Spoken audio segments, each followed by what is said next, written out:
Hello guys, here we are again.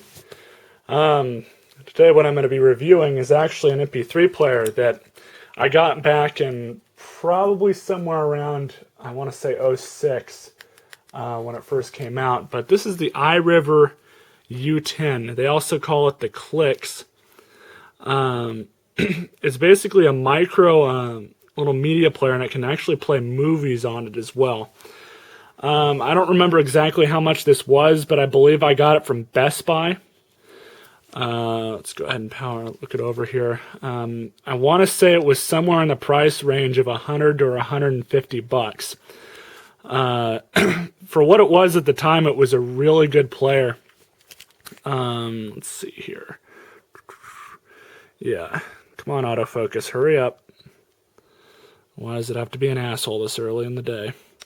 Anyways, the autofocus is being retarded, but it says U10 CT 512 megabyte, and that's how much memory this thing has. It has 512 megabytes on it, and this thing definitely has its flaws.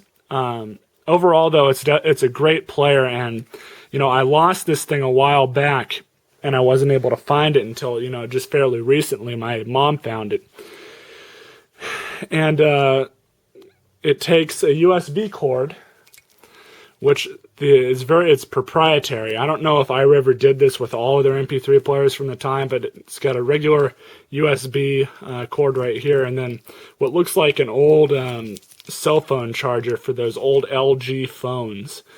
But it really just plugs in right here at the bottom, and you're able to transfer it to the computer. And I lost this for a minute, and then I realized it was in the desk back at my old house, my dad's, and I looked around on eBay just for shiggles, and there's only one of these on eBay.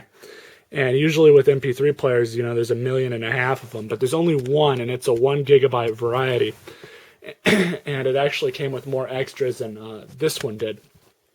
It came with a case as well, which is in the living room, and I really don't feel like walking over there and getting it. But here it's got this player. I mean, kind of going a little over my head here, but this player was really ahead of its time in the sense of just controlling the music. It's got the reset button down here. Those always came in handy back in the day. It has a power button and a menu style changer. I'll get to that. Volume. There's a microphone. What else does it have? It also has the capability for a line-in microphone, which goes through here. I mean, this thing actually had quite a few accessories for it, but unfortunately, it never really caught on. So let's go ahead and boot it up here. It has a very vibrant display. It's got an 18-bit 2.2-inch display capable of 262,000 some odd colors. And before we go into anything else, this is the menu changer right here. You press that, and it switches layouts. Now let's try and find a good angle for this. And of course, I haven't been able to figure it out yet, but there's deleted files on here, supposedly, and they keep advertising for eMusic. I don't know why, but I put some music on it last night, and this thing actually has really good quality for just being the out of the year it's from. You control going through the menus with pressing up, down, or left and right on the screen. And hear that click, you can go up and down. It's got your music option, FM radio, recording, pictures. You can look at your pictures on it, video. Go ahead and demo that. The bad thing about the video is it takes its own proprietary format. And when I got this, there was really no way to convert it. It did not come with any conversion software for it. And actually, I called them on that, and they referred me to this third-party piece of software that someone else had put on the internet. And I went and did some research, and I guess they actually finally came out with one. But I lost this after that. So this is a video of the Tourette's cat. this video I actually put on here when I originally had this, was using it a few years back. Video quality is not outstanding, but these the files on here, the video files, the quality actually, since it was its own proprietary format, it was actually kind of compressed in a really odd way.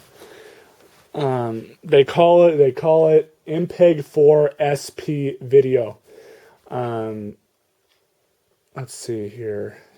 There's actually a few other things, and what was really cool about this player was you can look at text files, and it's not a Chinese ripoff. If I remember correctly, Iriver is a Korean company, but you can also play Flash games on it. And let's see, what do I have on here? But yeah, you can actually play Flash files on it and games and such, and these actually came with it. Begin. I'm just going to go through this really quickly here. I don't remember how to play it. Okay, what am I supposed to do?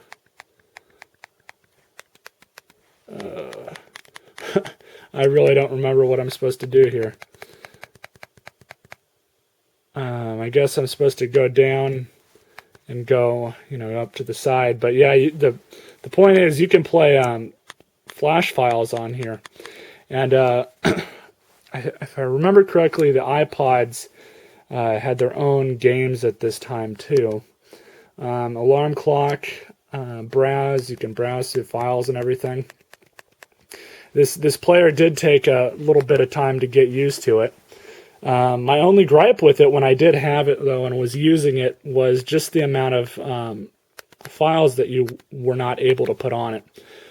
There's only 73 files on here, and it's full. But if you want to go through the menus and everything, this is Ain't Talking About Love by Van Halen. Great song, great band. In order to get to the options, you hold the right part of the screen, and then you can go rate, you can select the equalizer, you can go to play mode and scan speed. I forget what scan speed was. I guess I have it on the fastest, but I guess it just shows how quickly things appear on the menu. Play mode, shuffle, repeat, none, whatever. I don't want that, I want it on shuffle. And the even better part about this thing was one of the deciding factors that I do remember for me buying it, was the battery life. It got, and don't quote me on this, but I believe it got anywhere between 20 hours to 24 hours of battery life out of the battery in it. And that at the time was just amazing. The iPods only got half that on a good day.